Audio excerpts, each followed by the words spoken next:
নমস্কাৰ আসসালামু আলাইকুম গৰুসুটিৰ বিষয়ে গিৰ্গাৰ বিষয়ে অলপ ক'বলৈ মন গৈছে কিয়নো মোৰ মাথাটো টিনটিনাই আছে যে অলপমান তাৰমানে গৰুসুটিৰ বিষয়ে তাৰমানে কিছুমান প্ৰশ্নই মোক বৰ ডিষ্টাৰ্ব দি আছে আশা কৰোঁ আপোনালোকৰ পৰা পাম বুলি আৰু অলৰেডি ইয়াৰ বিষয়েতো বহুত ওলাই আছে গৰুসুটিৰ বিষয়ে বহুত কথা ওলাই আছে গৰুসুটি প্ৰকল্প তাৰে গৰুসুটি যোনবিলাক মানুহ আছিল 40-50 বছৰৰ পৰা তাতে খেতি বাতি কৰি আছিল সিহঁতক উচ্ছেদ কৰা হ'ল তাৰ পৰা সিহঁতক ভৰাই দিয়া হ'ল সিহঁতৰতো অৰিজিনেল আছে বংশৰ মানুহবিলাকৰ তাৰ পৰা বেলেগ বেলেগ জাগাত আছে দৰঙৰ নানা ধৰণৰ জাগাত আছে মৰিগাঁৱত আছে তেনেকুৱা সেই মানুহবিলাক আহি পেলাই তাতে খেতি বাতি কৰিছিলে ধুনীয়াকৈ এটা পৰিৱেশ এটা সেউজীয়া পৰিৱেশ এটা ধুনীয়াকৈ সিহঁতে বনাই পেলাই ভাল উন্নত কৰি আছিল তাত অসমৰো লাভ হৈছিল এইটো নোহোৱা নহয় খেতি বাতি কৰাৰ ফলত কিন্তু কি কৰিলে সিহঁতক তাৰমানে তাৰ পৰা উচ্ছেদ কৰিলে বাংলাদেশী বুলি যদি উচ্ছেদ কৰিছে সিহঁতে বাংলাদেশলৈ এতিয়ালৈকে পঠোৱা নাই কিয় সেইটো পঠাব লাগিছিল এতিয়ালৈকে কিন্তু বাংলাদেশত পঠাব পৰা নাই সিহঁতে উচ্ছেদ কৰিলে তাৰ পৰা উচ্ছেদ কৰি বেলেগ বেলেগ জাগাত সিহঁতক আশ্ৰয় দিয়াৰ কাৰণে ব্যৱস্থা কৰি আছে মই নিজে সেইদিনাখন ডঙৰ চাইডে যাওঁতে মই গম পাইছোঁ তেনেকৈ খবৰ খাতি লওঁতে যে সিহঁতে বেলেগ জাগাত উচ্ছেদ কৰা সেই মানুহসকলক তাৰমানে আশ্ৰয় দিয়াৰ ব্যৱস্থা কৰি আছে সিহঁতৰ কাগজ পত্ৰ চাই ফালে সিহঁতে তাৰমানে আমাৰ ইয়াৰে মানুহ তাৰমানে সিহঁতৰ কাগজ পত্ৰ আছে আজি 50 চনৰ NRCত আছে সিহঁতৰ তাৰপিছত আমাৰে মানুহ কিন্তু বেলেগ বেলেগ জাগাৰ পৰা আহি পেলাই তাৰমানে সিহঁতে যেতিয়া বসবাস কৰিলে খেতি বাতি আৰম্ভ কৰিলে সিহঁতৰ হৈ গ'ল তাৰমানে কি বাংলাদেশী হৈ গ'ল সিহঁতে বাংলাদেশী বুলি যিয়ে নহয় সিহঁতে অত্যাচাৰ কৰিলে কমেও 1400মান ঘৰ আছিল তেনেকুৱা কি ধুনীয়া খেতি বাতি কৰিছিলে সিহঁতে তাত সেইটো অসমৰো লাভ এটা হৈছিল আমাৰ ৰাজ্যৰ এটা লাভ এটা হৈছিল তাত নোহোৱা নহয়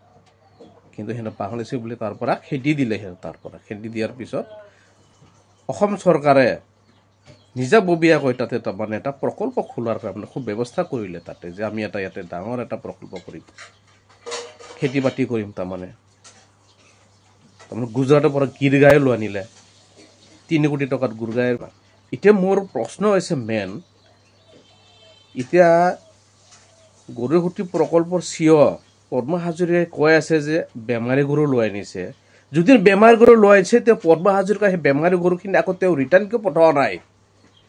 তেওঁ সেইটো সময়ত প্ৰকাশ কিয় কৰা নাই পদ্মা হাজৰিকাই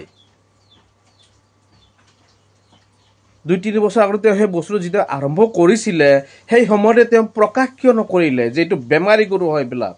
আমাক নালাগে তেওঁ নিজে তাৰমানে নিজৰ ভুলৰ পৰা তেওঁ হাত সাৰিব খুজি আছে CMও কৈ আছে এইটো বেমাৰী গৰু আছিলে হেন আছিল তেন আছিল তেনেকুৱা মই পদ্মা হাজৰিকাৰ কথা আগতে ফাৰ্ষ্ট কৈছোঁ কাৰণ তেওঁ হৈছে CIA তেওঁ হৈছে মেন তাৰমানে প্ৰকল্প হৈছিল তেওঁ আছিলে মেন আছিল তেওঁ কিন্তু তেওঁ নিজে কৈছে তেনেকুৱা যে বেমাৰী গৰু আছিল তেওঁ কি পঠাই কিয় নিদিলে তেওঁ সেই সময়ত প্ৰকাশ কিয় নকৰিলে তেওঁ ৰাজ্যৰ আগত তাতে সেই পালোঁ যেনেকৈ ফেচবুকতে পালোঁ তেনেকৈ কৰি আপোনাৰ যে 1.50 কোটি 50 লাখ প্ৰায় 1 কোটি 50 লাখ টকা গৰুসুটিৰ পৰা তাৰমানে কামাই আহিছে কিন্তু তাত খৰচা হৈছে 16 কোটি টকা 16 কোটি টকাত 1 কোটি 50 টকা 50 লাখ টকা প্ৰায় তাৰমানে কামাই হৈছে 16 কোটি টকা খৰচা কৰি পালে অলপ মাইণ্ডটো যদি ভাবিলে এইটো বাপৰে হয় আৰু য'ত আগৰ পৰা যোনবিলাক আমাৰ মানুহে খেতি বাতি কৰি আছিলে সিহঁতৰ ইমানটো দৰকাৰ নাছিল তেনেকুৱা আৰু যদি সঁচাকৈ তাৰমানে গৰুৰ যদি দুগ্ধ পালন কৰা মনে আছিল সেই মানুহবিলাকেতো দ্বাৰাইতো কৰিব পাৰিলে হয় তাত আমাৰ বেছি লাভ হ'ল হয় তেনেকুৱা যদি সঁচাকৈ উন্নত কৰিব খুজিছিলে আমাৰ সিহঁতক যদি দিলে হয় এটলিষ্ট ভাল সুবিধা ভাল আমাৰ কামাই আৰু আহিলে হয় কিন্তু এইবিলাক হৈছে কি তাৰমানে মেইনলি আমাৰ অসমীয়া মুছলমান হিন্দুৰ মাজত তাৰমানে ভেদাভেদ সৃষ্টি কৰা তাৰমানে ধান্দা আৰু তাৰমানে ৰাজনীতিৰ মেইন ধান্দা হৈছে ৰাজনীতি কংগ্ৰেছৰ পৰা যাই পেলাই বিজেপি যাই পেলাই চব মন্ত্ৰী MLA হ'ল আৰু বিজেপিৰ যোনবিলাক আগৰ আছিল পুৰণা মানুহবিলাকক বিজেপিৰ পৰা হটাই দিলে চবকে কিন্তু মাত মাতা কোনো নাই তেনেকুৱা মানুহবিলাকো তাৰমানে ধুনীয়াকৈ বিজেপিৰ মানুহবিলাকে সেই কংগ্ৰেছৰ মানুহবিলাকে ছাপোৰ্ট কৰি পেলাই বাছ সিহঁতকে উঠাই পেলাই বাছ সিহঁতক 1200 টকা নে কি তেনেকুৱা বোলে পাই থকা বুলি শুনা পাই থাকোঁ আৰু বোলে সেই কংগ্ৰেছৰ পৰা বিজেপিলৈ যোৱা মন্ত্ৰী বিধায়কবিলাকৰ আৰু সেইফালে যি সুবিধা আহে সাহায্য আহে বোলে 50 লাখ টকাৰ সিহঁতে লয় খুদ মুখ্যমন্ত্ৰীৰ ঘৈণীয়েকো যোৱা বছৰ না তাৰ আগৰ বছৰ তেনেকুৱাকৈ লৈছে এতিয়া গৰু চোৰ বুলি এনেকুৱা নাম আহিল এতিয়া গৰু আহি গ'ল গুজৰাটৰ পৰা 2-3 বছৰ আগতে আহিল তাৰমানে আহি পেলাই ৰঙিয়াত যেতিয়া গৰুবিলাক তাৰমানে নমালে তাৰ পৰা 90টা গৰু চুৰ হৈ গ'ল হ'ব এইটো চুৰ বুলিতো ক'বই কাৰণ কিয় সেই সময়ত আপোনালোকে যে এই গৰুবিলাক যে লৈ গৈছিলে ভাগ কৰি কিনি যে লৈ গৈছিলে আপোনালোকে সেইটো সময়ত প্ৰকাশ কিয় কৰা নাই জয়ন্ত মূল্যত সিহঁতে আৰু এনেকুৱা 2-3জন মান আপোনাৰ সিহঁতে কৈ আছে সিহঁতে নিজকে এটা ঠাট্টা কৰি পেলাই কৈছে হয় আমি গৰু চুৰ নাম পাই গ'লো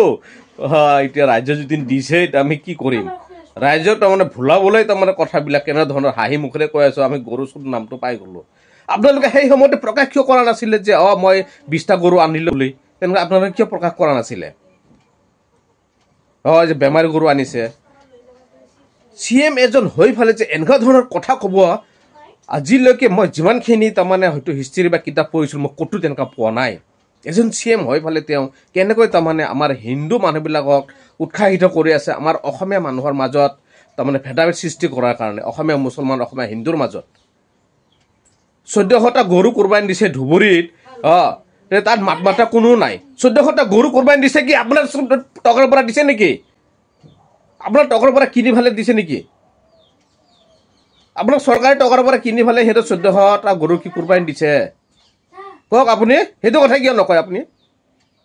যা আমি সহায় কৰিছো গৰীব মানুহবিলাক কুৰবান দিয়াৰ কাৰণে আমি টকা দিছো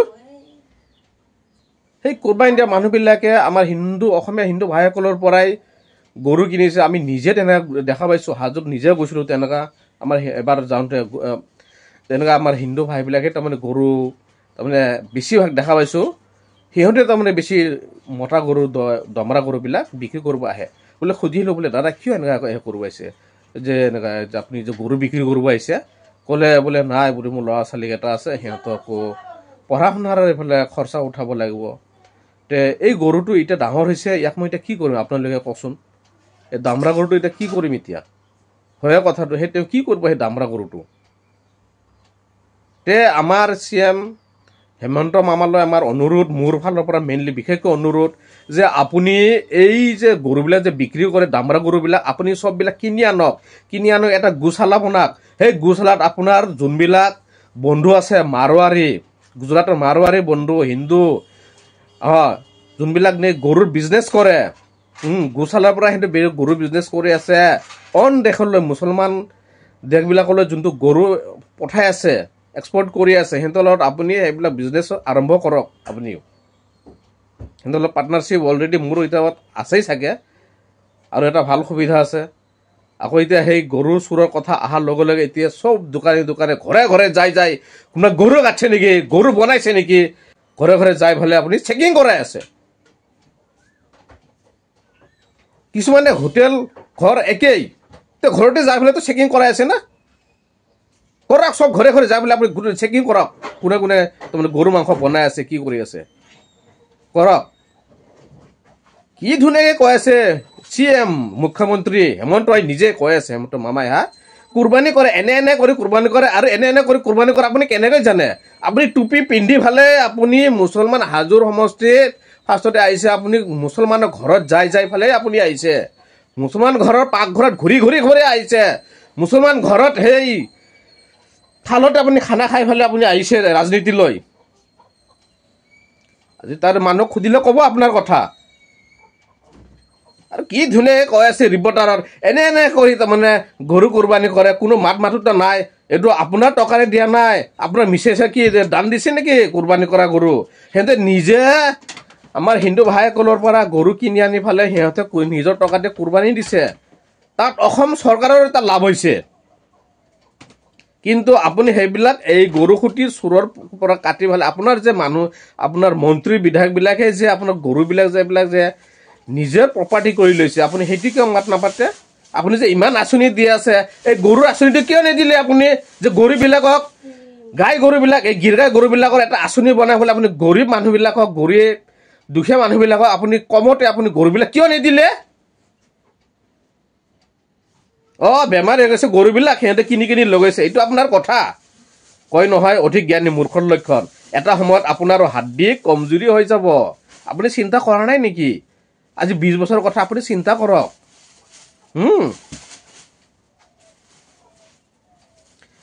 এনেকুৱা ধৰণৰ CM দেখা নাই। আপুনি নিজকে হিন্দুত্ববাদী হৈছে এতিয়া, ঠিকে আছে। আগতে আছিল মুছলমান পুৰা প্ৰিয় আছিল আপোনাৰ, এতিয়া আপুনি পুৰা হিন্দুত্ববাদী হৈছে, ঠিকে আছে। কিন্তু এনেকুৱা ধৰণৰ আমাৰ অসমীয়া মানুহৰ মাজত এনেকুৱা ধৰণৰ কথা ক'ব নালাগে আপুনি। আপুনি ভাবছে নেকি বোলে মই গোটেই 20-30 বছৰ 40 বছৰ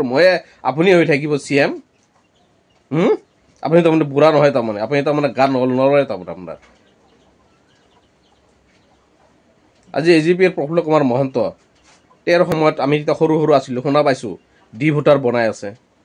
আৰে ডি ভোটাৰ বনাইছে, ডি ভোটাৰ ডকুমেণ্টছবিলাক চাইছিলে? আজিচোন সিহঁতৰ ডি ভোটাৰবিলাক ডকুমেণ্টছবিলাক চাই আছে, সিহঁতৰ 51ৰ কাগজ ওলাই আছে, 66ৰ কাগজ ওলাই আছে, 71ৰ কথা বাদেই। ডি ভোটাৰ কি হিচাপত তাৰমানে আপোনালোকে তাৰমানে এইটো ডি ভোটাৰ কৰিছিলে? ডকুমেণ্টছ নোহোৱা চোৱাবিলাক যোনে ডি ভোটাৰ হিচাপত কৰাইছে, যোনে এইবিলাক সহযোগ কৰিছে, সিহঁতক ধৰক যে কি হিচাপত এই মানুহজনক ডি ভোটাৰ কৰাইছে আপোনালোকে। সেইটো আপোনালোকে কৰিছিলে সেইবিলাক। এতিয়াও বহুত মানুহ ডি ভোটাৰ হৈ আছে, কিন্তু সিহঁতৰ পুৰা ডকুমেণ্টছ আছে সিহঁতৰ। যোনে ডি ভোটাৰ কৰিছে, যোন পুলিচে হওক বা যোন মানুহে হওক, সিহঁতক এৰেষ্ট কৰিব লাগে মোৰ হিচাপত, যে কি হিচাপত আপোনালোকে ডি ভোটাৰ কৰিছিল। তাৰ ফলত আজি প্ৰফুল্ল কুমাৰ মহন্ত নিজে পাই আছে। আজি খা খবৰ লগা কোনো নাই, কিন্তু সৰু থাকোঁতে তেওঁৰ বিষয়ে আমি বহুত পেপাৰে পত্ৰ পাইছিলোঁ তেনেকুৱা, কিন্তু নাই। যে গৰু খুঁটি প্ৰকল্পৰ এইটো যোনটো ইয়াত কি হ'ল, কি পালে অসম ৰাজ্যে, কি পালে অসম ৰাজ্যক কি দিলে? হিন্দু মুছলমান, আমি অসমীয়া হিন্দু মুছলমানৰ মাজত সিহঁতে ভেদাভেদ সৃষ্টি কৰিব বিচাৰি আছে।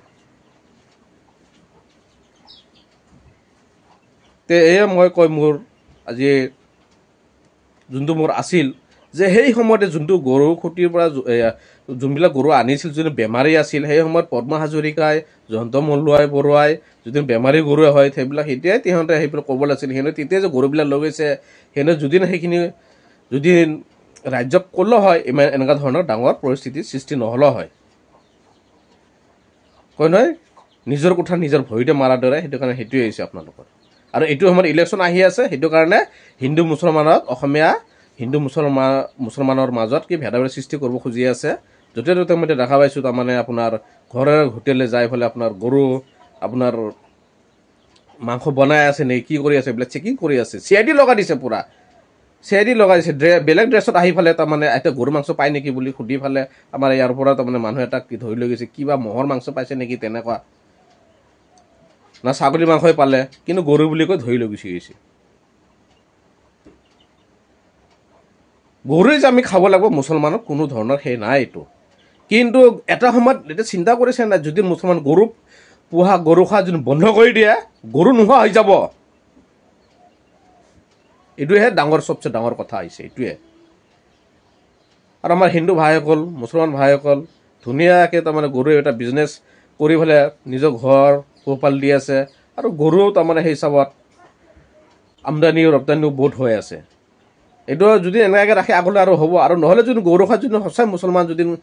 বন্ধ কৰি দিয়ে মুছলমান মানুহে, তেতিয়াহ'লে চাব যে অসমত গৰু বহুত কমি যাব লাহে লাহে কৰি, অৰ্থাৎ গাখীৰো লাহে লাহে কৰি নোপোৱা হৈ যাব। সকলো ৰাইজৰ হাতত আছে, ৰাইজ আহিব লাগিব, আগবাঢ়ি আহিব লাগিব, মেইনলি CMৰ বিৰুদ্ধে আহিব লাগিব। আগন্তুক ইলেকশ্যন আহি আছে। অসমীয়া হিন্দুলৈ অনুৰোধ, যদি মোৰ কিবা ভুল ভ্ৰান্তি হৈছে ক্ষমা কৰি দিয়ে যে। জয় আই অসম।